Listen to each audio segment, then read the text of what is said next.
You're watching my favorite YouTube channel. I'm Chillmonger, and this is HBO Max and Disney Plus. Max and Disney Plus combining for a combination. Discussing Film has the information here that Disney and Warner Brothers will team up to start a new streaming bundle that includes Disney Plus, Hulu, and Max. Arriving this summer, it's already planned. And what this does is makes you see just how powerful Netflix is and them admitting defeat. Disney and Max know that it hasn't been working out for each other, and if we continue this, they've tried every trick in the book. It's been 4 or 5 years now of both of these streaming services, and they're going, we've got to just admit we've been defeated.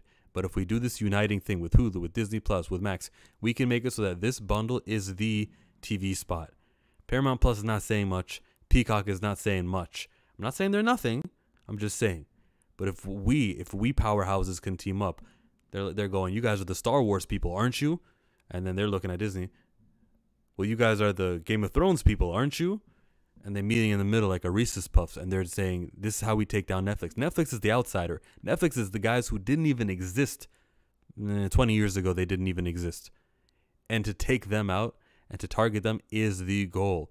The business practice that Netflix has and the dominance that they have. They had a head start, and it helps. They are the home. They're the go-to. They're the one that people have subscribed to, and just when the credit card re-ups. Now, Netflix did have one difficulty.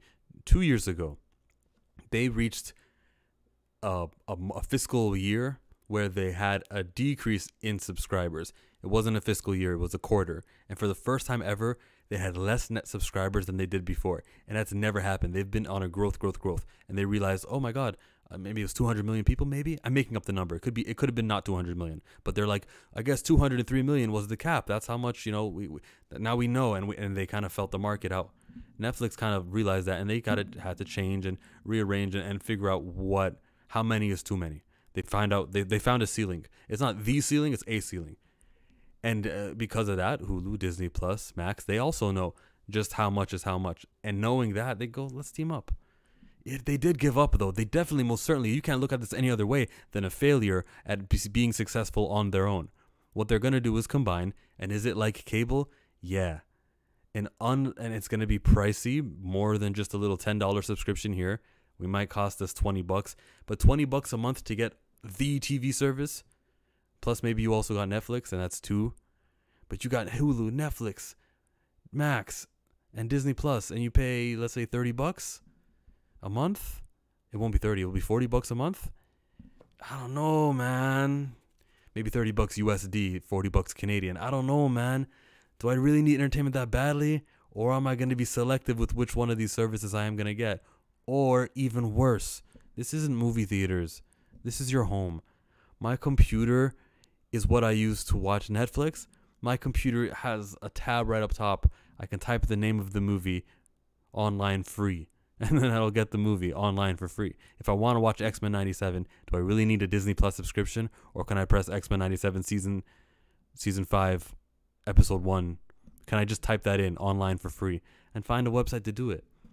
They've incentivized us to do that. You guys remember how easy it was to stream things during that COVID lockdown period, where we could just find other ways around? I didn't forget those websites, because HBO Max, they would have quality films that would go to the movie theaters and Max at the same day, and they thought they were doing something good. That was stupid. Side note, that was really stupid, because what it ate away at their theatrical box office grosses, and it never recovered. They were so busy trying to make their streaming services so good that they did something stupid, which was some movies had a 45-day between theaters and Disney Plus waiting time. They had 45 days. Well, if I know this movie's going to be on Disney Plus and I pay for Disney Plus, I'm just going to wait. Especially for a kids movie. You think I'm going to pay all this money for my kids? Yo, kids, chill. You don't need to go see that movie right now. Just wait. It'll be on Disney Plus. You know what? Some kids were saying, okay, mommy and daddy. Yeah, you're right. It will be on Disney Plus. Can't wait.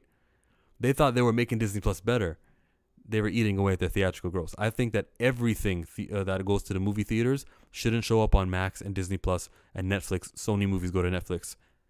They shouldn't go to them for 6 months. You delay it. 6 months later, you get your movie. You're probably saying, whoa, that's a long time. Yeah, but the month before, For example, right now it is May. So in June, when this new movie comes out, it'll be the movie that was hot back in January. In July, when the movie comes out, it'll be the movie that comes out of February. It's not like you're missing anything, because every month Warner Brothers and Disney do these huge huge budgeted films. That's what they do. They really don't do any small budgets. They don't do 30 million budget films, not many of them at least. So every month you're still getting a brand new movie. That's what they should have been doing. But they ate away at the fear of missing out, at the box office. You know, that what makes a movie special, you got to go see it. Back when we were younger, you had to, myself, I can speak for myself, everyone who's watching this channel, when we were younger, it was a whole year until it went into the TV, the DVDs and the VHS home video. That's how long it took. It took a whole year to get to the home videos. And then it kind of started decreasing into like a few months later. And then streaming would have been something later. But then the streaming thing kind of caught up with the home videos, with the home digital releases. The streaming kind of caught up until it got such an extreme. They ate away at their business, and I think they got to do better there. Do you think you will sign up for HBO Max and Disney Plus? I don't. I don't think I'll do the bundle. Or Crave, as it's called in Canada. There's a streaming site called Crave, and that's where Game of Thrones and all the Max HBO stuff appear at. I don't think I'll sign up for that stuff. It's way too pricey. I'm very good with Netflix. I like it. It's taking care of me. I got the Cat Williams special, which I'll be reviewing coming up. I've got everything that they do is pretty good. My Dad the Bounty Hunter season 2, I've been enjoying. I still have a couple episodes to finish that show. Season 2 at least. I did a season 1 review of it. What am I watching on Netflix? I can go watch. I can go see for myself, but it doesn't matter. What they do is a variety, and it's mostly good. And the old stuff that I can binge is mostly good. Netflix is probably the best out of all of them. If Disney Plus want to do something right, pretend this is the platform, pretend this is the home screen, there should be a person standing right here on the side of my screen going, "Hey everyone, I'm Ralph from Disney Plus." And then, you know, he's telling you can watch that every time your cursor moves on top of one of the new shows. Oh, that movie, that one's called Star Wars: The Phantom Menace. I love this one. I wonder what happens to this boy when he grows up. And then you move your cursor over to Star Wars Episode 2. Oh my God, I hope you're a Yoda fan, because boy, oh boy, he can give a little commentary. But it's Disney. It's about characters. I want to see Ralph. Ralphie, tell me what's up. Tell me what's going on. And then for some of like the adult entertainment stuff, it won't be Ralphie anymore. It'll be like another guy. Hire like a real voice actor, and then he'd be like, "Hey, all right, Ralphie. Hey, Ralphie's gone, but it's me. Let me tell you what really goes down in this movie." You know, for the rated R movies, and he kind of be like, "I don't know what's a rated R movie on Disney Plus. Daredevil, Daredevil and Deadpool, both of them. This show is gritty, man, and they make a couple of cameos. You know, some guy just chilling, and he's still right there on the corner of your screen. I think there needs to be character to some of these. Make it more exciting than Netflix. Netflix is just a place that you scroll, and you spend a lot of time scrolling. It's a meme. But Disney, you guys are supposed to be character driven. Same with Warner Brothers. Then one day, all those characters that you just made up that are just chilling on the corner of the screen, they'll have a fan base, familiarity, and it's going to be easier to sell a movie based on these characters, right? Maybe these characters also have a neighbor. It's not just the son and the dad. It's mom, it's the dog. Can you imagine when Bluey comes up? A dog just comes on the screen and just barks. Oh my God. Let's say the dog is called Rex. And then Ralph runs over. Oh my God, Rex loves this show. Did you know that in Bluey, all the colors that they use can be seen by a dog? Yeah, it's high technology. That's actually a true statement too. They use dog-friendly colors, because the colorblind dogs can't see. Anyways, dogs can enjoy this show too. You could have like a whole family be introduced to your Netflix, to your streaming, your Disney Plus, and then 4 years down the line, 6 years down the line, those characters are movie-worthy.